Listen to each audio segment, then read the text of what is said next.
Hi there, I'm going to read Chapter 23 of Lila, An Inquiry into Morals by Robert M. Pirsig. It seemed to Lila that all this was some kind of dream she was in. Where did it start? She couldn't remember.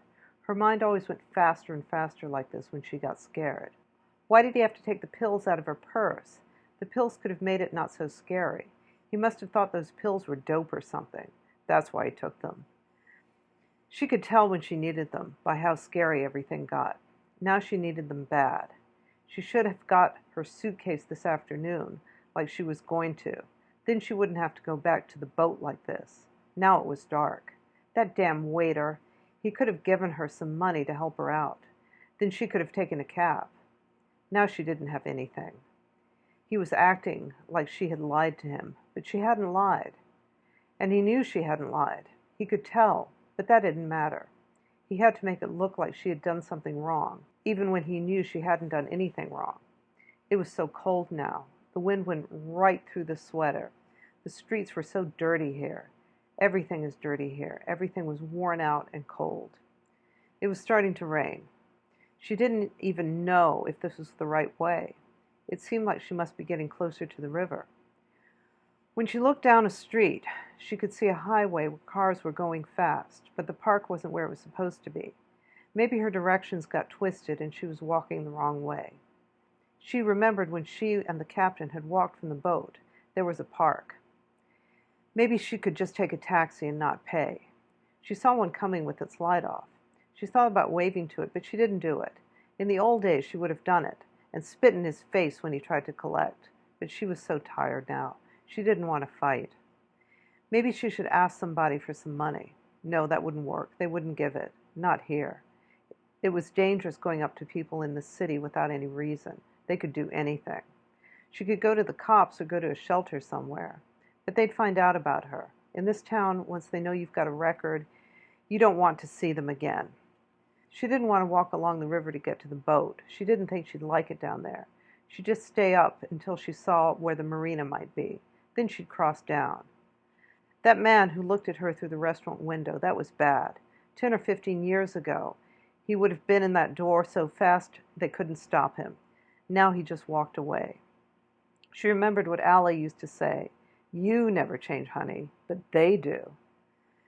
She used to say, when you don't need them, they're all over the place, but when you want one, you never find them. She wondered where Allie was now. She must be about 50 by now. She was probably some old bag lady like the one she saw yesterday.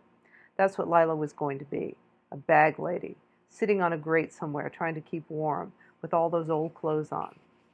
Like that witch in the store window, with a big nose and a wart on it hanging down over her chin. She should touch up her hair. It was really looking ratty now. The rain was getting her hair so wet she must be looking like a witch too. There was supposed to be a big castle with a high green steeple at the top sticking up in the air. That's what she remembered. When she got to the castle, she should turn down to the river, and that's where the boat should be. She remembered that from when they left. Her shoes were getting all squishy, like her clothes and this box of shirts.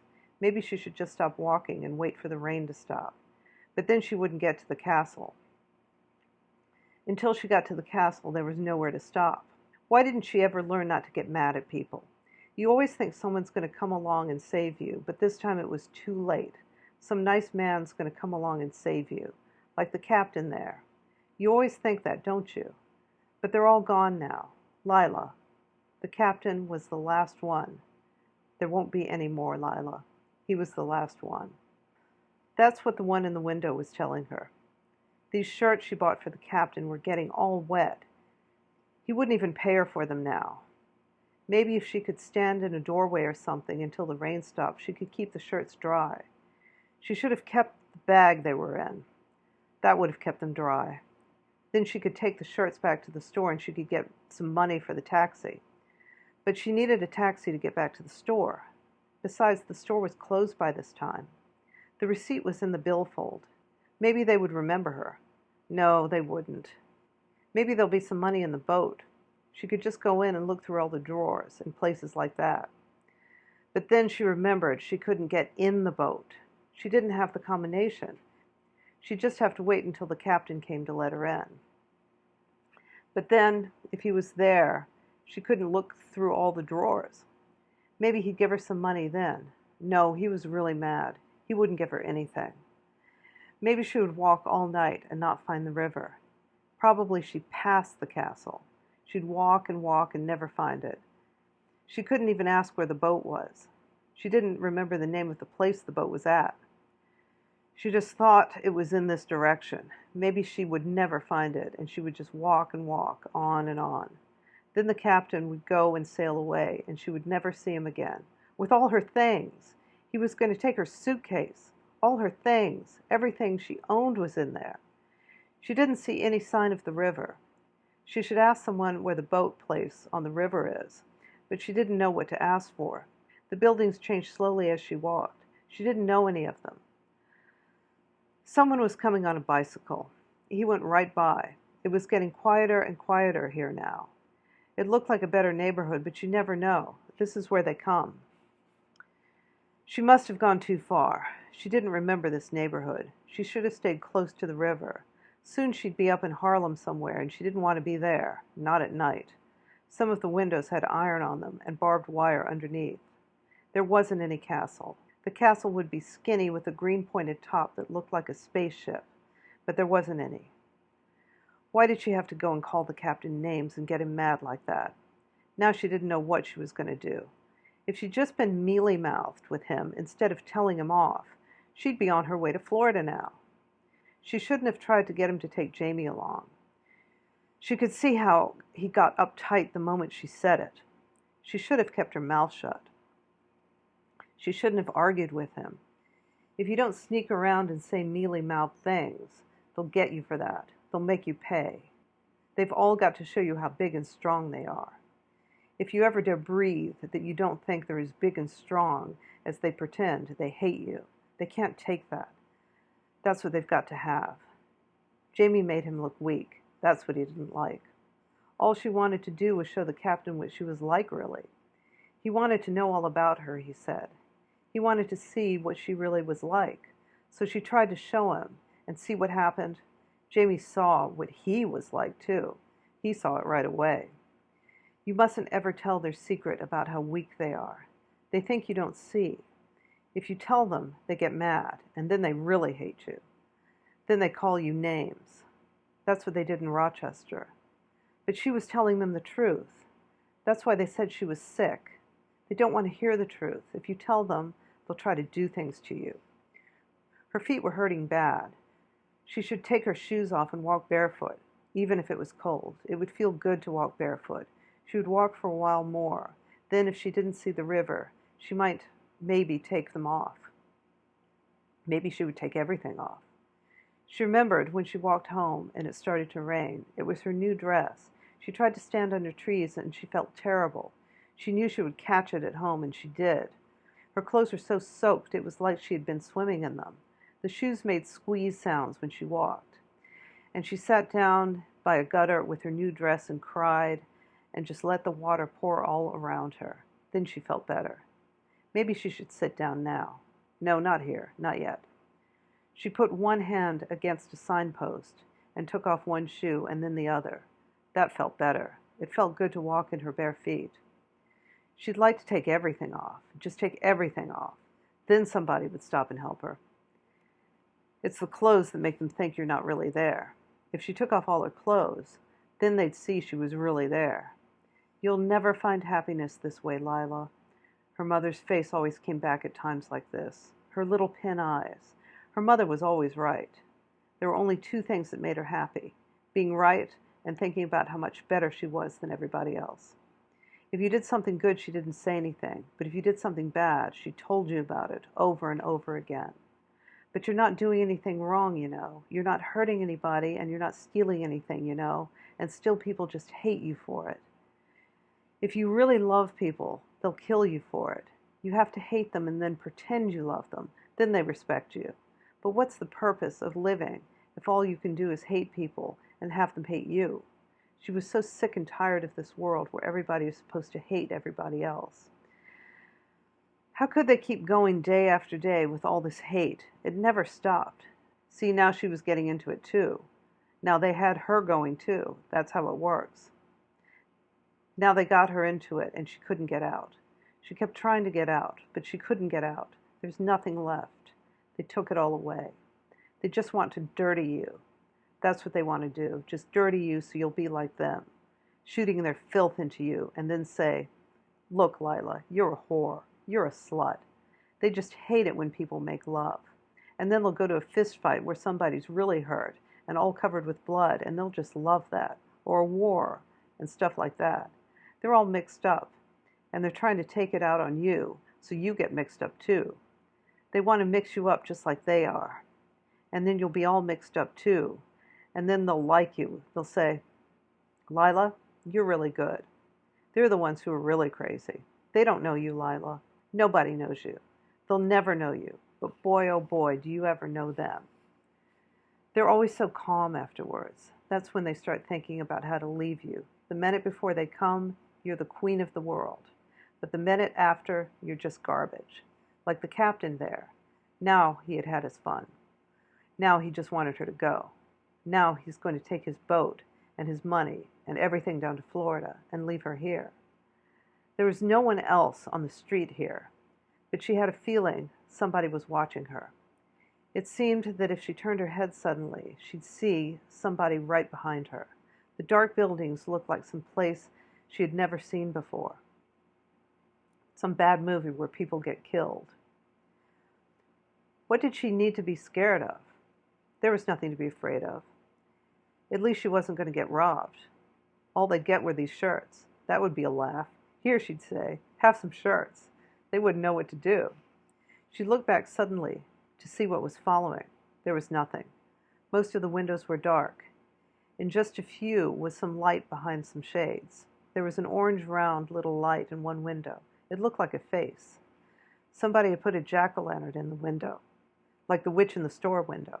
Halloween. Like that old bag lady yesterday who looked like a witch. She looked at Lila in a funny way, like she recognized her. Maybe she was really a witch too. That's why she had looked at her that way.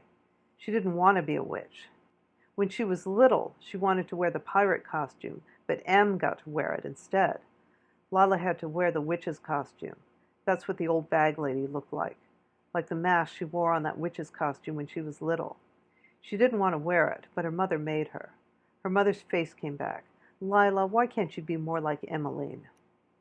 "I hate Emmeline," Lila said. "Em doesn't hate you." "That's what you think," Lila said. Lila knew what she was really like, always getting what she wanted, always playing up. That's what her mother wanted, lies. Em got all the new dresses. Lila got to be the witch. At her grandfather's funeral, her mother made her wear Em's old blue dress and gave all the old blue and white plates to Emmeline. She saw a bee this morning on top of a car, and she thought about the island and her grandfather. She wished she was at the island now. Her grandfather had bees, and he used to make toast with the honey from the bees and give her some. She remembered he used to put it on a blue and white plate. Then the funeral came, and they sold his house and gave the blue and white plates to Emmeline, and Lila never saw the bees again. She used to think the bees went over to the island with her grandfather, and then sometimes they'd fly back and she'd see them again, and they always knew where her grandfather was.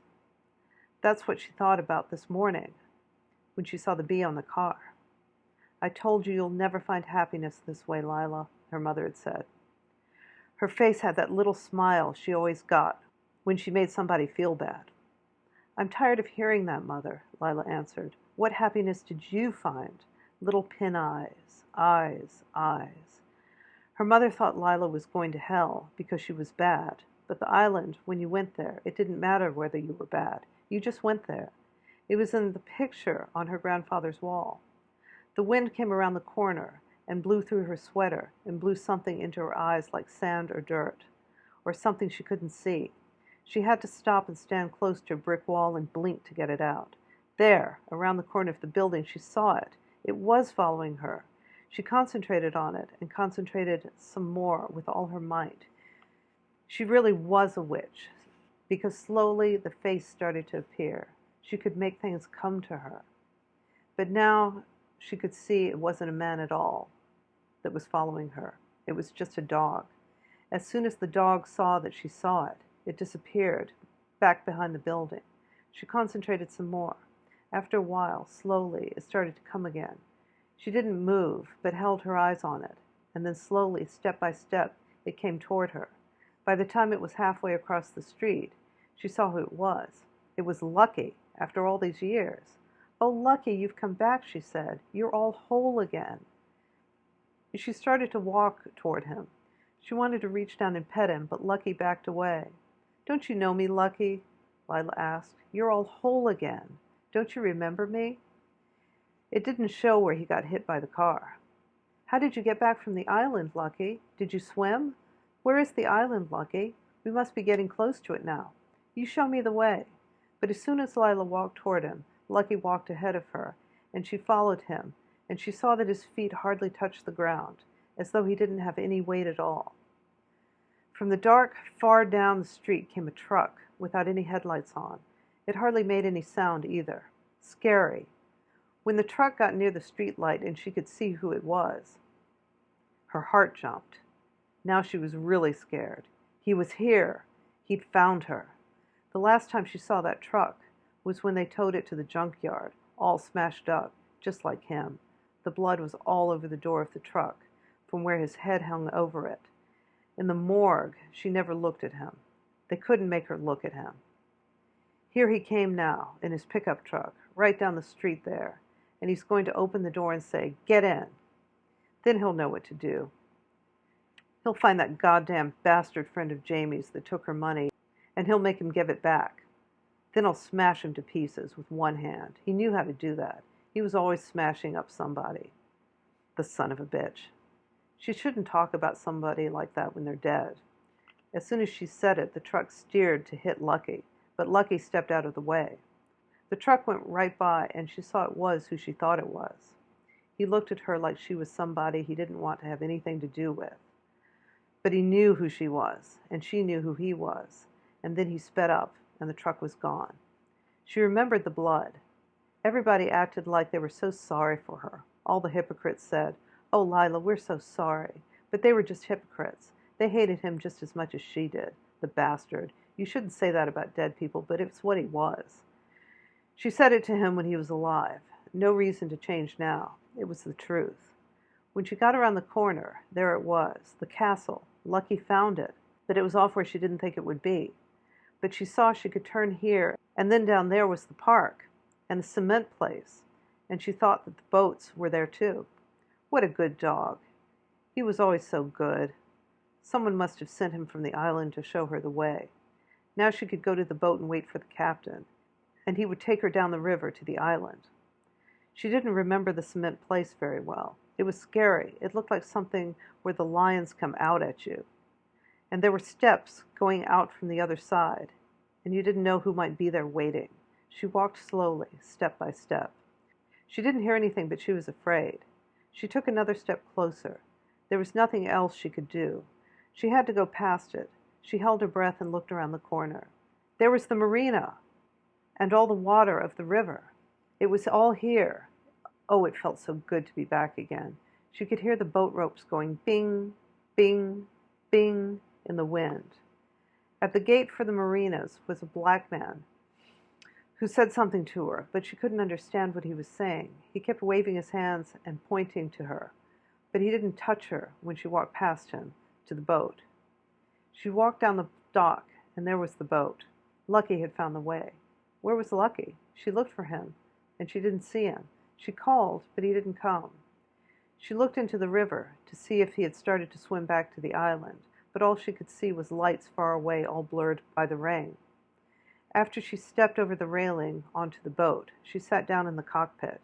Oh, it felt so good to sit down again. Her teeth were chattering, and her clothes were all soaked all the way through, but it didn't matter now. All she had to do was wait for the captain, and they would go to the island. A wake came across from somewhere out on the river. She could see it coming by the way the lights moved on top of the waves. It lifted up and rocked the boat against the dock, and then after a while it died down. The water beside the boat was mucky looking, with a lot of junk in it. There were pieces of old plastic bottles and dirty swirls of foam and a sponge and some branches and a dead fish caught on one side of the branches. The fish was turned up on its side and was partly gone. Then the fish and the branch moved on by, and she could smell the fish. Then the branch came back again, and the whirlpool caught it, and it went down into the center of the whirlpool and disappeared. The junk went round and round and round in a whirlpool. It looked like the whirlpool was sucking all the junk to the bottom of the river. She remembered watching some fish once, and how one of them kept turning on its side, and the others tried to take bites out of it. Then it straightened up again, but after a while it went over on its side again, and then it couldn't straighten up at all. Then the others started to eat it, and it didn't struggle anymore. She hoped they wouldn't bite Lucky when he swam back to the island. When you slow down, the fish eat you alive. You can't do anything that makes them think you're slowing down, or they'll come after you. They wouldn't dare bite Lucky. She wished the captain would come. She was so tired of this side of the river. She'd even swim if she had to. She didn't know how long the captain would take to come, and she didn't want to wait anymore. Lila took off her sweater. That felt better with it off. Then she put her hand down into the water. The water felt warm. It was real warm in the river. If she swam to the island, she wouldn't be cold anymore. She looked at the water again. She didn't want to be cold anymore. She was so tired of fighting it, just to give up, just to let go, just to let go, toward that hand in the water. The hand was sticking up out of the water where the branch had been, reaching for her to take it. The hand came close to her, and then a little whirlpool in the water carried it away. It was like a baby's hand sticking out of the water, a baby's hand. The little hand was reaching up out of the water. It was a baby's hand. She could see the little fingers. The hand was just further than she could reach, going into the whirlpool. Then it came closer, and she caught it, and her heart held still as she brought it up out of the water. Its little body was all stiff and cold. Its eyes were closed, thank God. She cleaned off the scum from its body and saw that none of the baby seemed to be gone. The fish had not eaten any of it yet, but it was not breathing. Then she took her sweater from the cockpit floor and put it in her lap and wrapped the baby in it and held it close, and she rocked the baby back and forth until she could feel some of the coldness go out of it. "It's all right," she said. "It's all right. You're all right now. It's all over. You're all right now. No one's going to hurt you any more." After a while, Lila could feel the baby's body becoming warm against her own. She began to rock it a little back and forth. Then she began to hum a little song to it that she remembered from long ago.